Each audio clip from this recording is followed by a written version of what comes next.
DST Anusha మేడంని మాట్లాడవలసింది కోరుతున్నాను.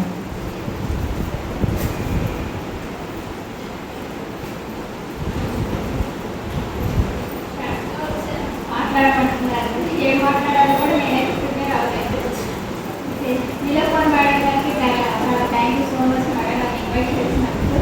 ఇప్పుడు ఉన్న నా డిఎస్టీ అందరికీ సార్ వాళ్ళందరికీ గుడ్ మార్నింగ్ అండ్ మీ అందరికీ కూడా గుడ్ మార్నింగ్.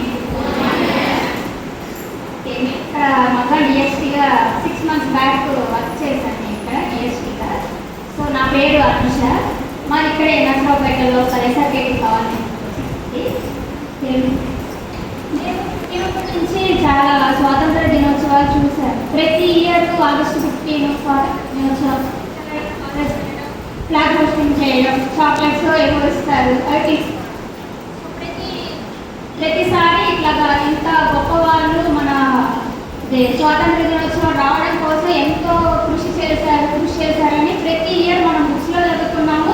ఇలాగే ఎవరైనా స్పీచెస్ ఇచ్చేటప్పుడు కూడా మనం వింటూ ఉన్నాము. అయితే నాకు ప్రతి ఇయర్ అనిపించేది ఏంటంటే ఆ టైంలో నేను పుట్టుంటే అనిపించేది నాకు. ఎందుకంటే అంటే డైరెక్ట్గా మన కళ్ళతో చూసినప్పుడు వాళ్ళు ఎన్ని కష్టాలు పడ్డారు, ఈ స్వాతంత్రం రావడం కోసం ఎన్ని కష్టాలు పడ్డారు మన కళ్ళతో మనం చూస్తుంటే మనకు ఆ పెయిన్ అనేది తెలుసుండేది అనిపించేది. ఇప్పుడేమనిపిస్తుందంటే ఆ టైంలో నేను పుట్టలేదు కాబట్టి నేను అన్ని కష్టాలు పడలేదు, వాళ్ళందరూ పడ్డారు. వాళ్ళందరూ పడిన తర్వాత నేను ఈ రోజు నేను ఇక్కడ హ్యాపీగా ఇక్కడ నా ప్లేస్లో నేను నా ఊర్లో నేను నా నేల మీద నేను నిల్చొని హ్యాపీగా ధైర్యంగా నేను ఇక్కడ ఉండగలిగాను అనిపించింది. అంటే మన మనసు ఏంటంటే 2 వైపుగా ఆలోచిస్తూ ఉంటే లేకపోతే అన్నట్టుగా ఆలోచిస్తున్నాము. సో ఇప్పుడు ప్రస్తుతం మనం అన్నీ దాటేసాము. ఎన్నో కష్టాలు మన కోసం పెద్దవాళ్ళు మన పూర్వీకులు ఎన్నో చేశారు. అన్ని కష్టాలన్నీ దాటేసి వాళ్ళు మనకు ఒక మంచి లైఫ్ని అయితే ఇక్కడ ఇచ్చారు. సో వాళ్ళ తర్వాత మన పేరెంట్స్ కూడా మన పిల్లలు బాగుండాలి, మనం బాగుండాలి అని చెప్పేసి వాళ్ళు కూడా ఎంతో కష్టపడి మనల్ని చదివించి మనల్ని ఇంత చేసి ఇక్కడ దాకా తీసుకొచ్చారు. ఇప్పుడు నేను అనుకునేది ఏంటంటే ఇప్పుడు స్వాతంత్రం ఏంటంటే మనం సంపాదించుకున్న డబ్బులు ఎప్పుడైతే మనం ధైర్యంగా ఖర్చు పెట్టుకోగలుగుతామో అప్పుడే మనకి స్వాతంత్రం వచ్చింది అని నేను అనుకుంటున్నాను. మీకు అర్థమయ్యేంటుందా?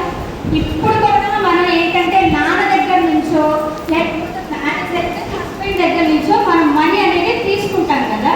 సో తీసుకున్నప్పుడు కూడా ఏమనిపిస్తుంది, ఆ డబ్బుల్ని ఖర్చు పెట్టుకునేటప్పుడు కొంచెం భయంగానే ఖర్చు పెట్టుకుంటాం. అయ్యో అయిపోతాయేమో, నాన్న ఏమంటారు, హస్బెండ్ ఏమంటారు అన్న భయంగానే మనం ఆ డబ్బుల్ని అంటే వాళ్ళు ఇస్తారు, మనం అడగగానే వెంటనే ఇస్తారు, ఇవ్వము అని అంటారు. కానీ ఖర్చు పెట్టుకునేటప్పుడు మనకే భయం వేస్తుంది ఆ డబ్బులు ఖర్చు పెట్టుకోవాలంటే.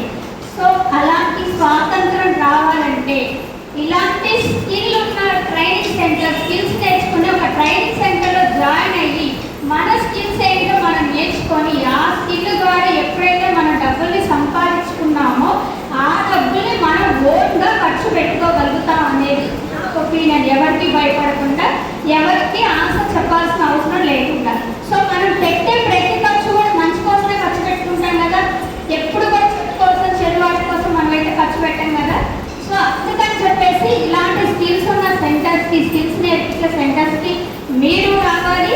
అలానే మీకు తెలిసిన వాళ్ళందరినీ కూడా మీరు పిలవాలి. మీరు ఇక్కడికి తీసుకొస్తే వాళ్ళు కూడా వాళ్ళ కాళ్ళ మీద నిలబడగలుగుతారు. ఓకేనా? చాలా థ్యాంక్ యూ సో మచ్ నాకు ఈ అవకాశం ఇచ్చినందుకు. Thank you.